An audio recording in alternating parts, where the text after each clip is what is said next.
Megan fell in love again and enthusiastically told her sister Ruby how amazing and perfect Scott was. But Ruby had her doubts. From a young age, Megan had been looking for her soulmate, going through one fiancé after another, and Scott was clearly not the last. She and her sister rented a studio apartment, and while all Ruby's thoughts were occupied with her studies in college, Megan, who had taken a job as a salesperson, was concerned only with her personal life. Megan often made fun of the fact that Ruby sat for days and nights at her books. One day she gave her valuable advice from her point of view. "You don't know anything about life, Ruby. If you spend all your time at home, you'll never find a man for yourself. Megan, I know what to do with my life, and if I am destined to a man, he'll find me for sure." Megan laughed back, and each of the sisters stuck to her own opinion. One day, Ruby returned from her studies and saw a man in their one-room apartment, walking around in his underwear. The girl was embarrassed, but Megan, looking out of the kitchen, cheerfully reported, "Meet Scott. He's going to live with us now." Ruby became indignant. She had no idea how they would all live together in the one room, but Megan didn't see any problem with that. According to her, her boyfriend was having trouble with housing, and Ruby should be patient for a while because Megan could not kick her future husband out on the street. But eventually it was Ruby who had to leave. The girl tried to get used to the new tenant for 2 months, but she could not. Scott behaved disgustingly. He was not ashamed of Ruby's presence, sometimes took a shower with the door open, never cleaned up after himself, never made his bed, threw his things around, and left behind a mountain of dirty dishes. Ruby could not stand the mess, so she often cleaned up after him. But when he started molesting Ruby, she was unable to stand it anymore and told everything to Megan. But unexpectedly, her sister sided with her boyfriend, accusing Ruby of trying to steal him. Ruby was out of her mind with shock and resentment. She packed her things and left home for the night. She walked through the city at night, dragging her heavy bag, which mainly contained books and textbooks. Once at the threshold of the dormitory, the girl tried to get inside, but the manager of the hostel was gone, and the guard flatly refused to let her in, and no appeals had any effect on him. But then suddenly a young man, Eric, who turned out to be the dormitory manager's nephew, came up to her. "Well, why are you arguing?" said the man with a smile. "Is it possible to leave such a beauty in the street? I'll call my uncle now and arrange everything." And indeed, Eric called and got permission for Ruby to stay overnight in the dormitory. He also helped to get a room here for her in short time. Ruby was grateful to the man for his participation. From that moment on, the girl's life began to get better. Since then, Ruby and Eric almost never parted, spent all their spare time together, and were happy. Soon, Eric graduated from the university, and he was drafted into the army. Before his departure, they agreed that Ruby would definitely wait for him. One day, Megan came to the dormitory where Ruby lived. In all this time, the sisters had not seen each other once. Megan was in tears, and Ruby saw that her sister was in her last month of pregnancy. "Scott dumped me, can you imagine?" cried Megan.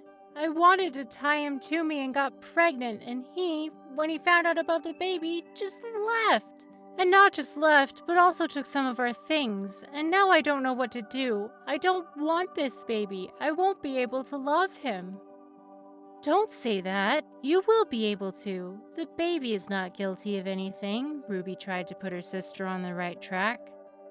They argued for a long time, but Ruby still managed to convince her sister not to do anything bad. When it was time to give birth, Megan went to the maternity hospital. But when Ruby came to visit her, the doctor told her that she had just run away and left her baby, who would be sent to an orphanage now. Ruby went to her sister's apartment, but she was not there. She did not come back until the next morning. Megan was drunk and acting defiantly. Ruby tried to talk sense into her and persuade her to come take the child from the hospital. But her sister was only rude and wouldn't listen.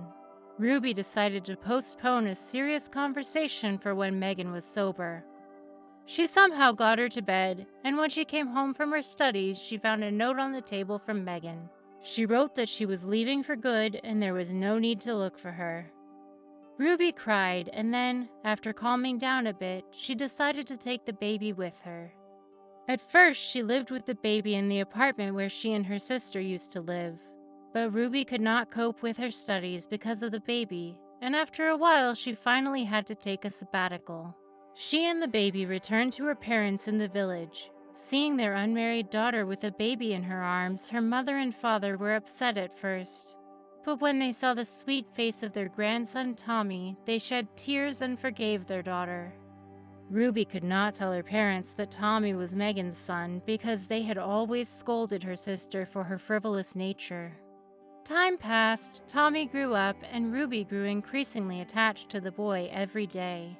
She switched to distance learning and went into the city only for exams.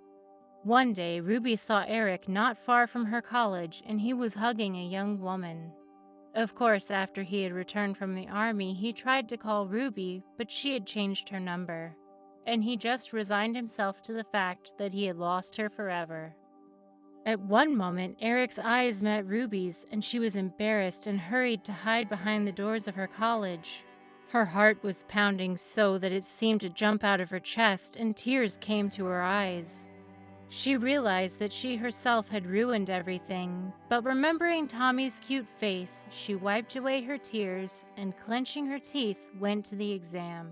Having passed her exams, Ruby returned to the village, but when she entered the house, she was surprised to see her parents and Eric with Tommy in his arms in the living room.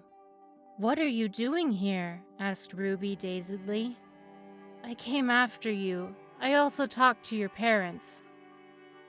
Ruby's father looked at Eric guiltily and grinned. It turned out that, originally, he had almost kicked Eric out the door because he thought he was Tommy's father who had abandoned Ruby with a baby. But when Eric explained everything, her parents welcomed him as their son. Eric turned to Ruby and apologized to her for not coming sooner. When he returned from the army, he was told that his girlfriend had given birth and left for the country. At first, he was very angry, but accidentally meeting her again, he realized that he could not live without her. Ruby decided not to hide the truth anymore. She told everyone how Tommy appeared in her life and who his real mother was. A little more time passed, and Eric and Ruby got married. They had 2 daughters, but Eric loved his eldest son Tommy no less and was happy to have such a big family. One day, during a walk in the park, they were approached by an unkempt-looking woman with a hood over her head. She smelled of alcohol and looked disgusting. Ruby hurriedly took the children away, and Eric stopped and gave the woman some money. She thanked him, but gazed after Ruby, her sister. Yes, that was Megan, or rather what she had become. She sighed heavily and, clutching the bills in her dirty fist, wandered toward the store to buy another round of alcohol, to drink, and to forget all that she had done.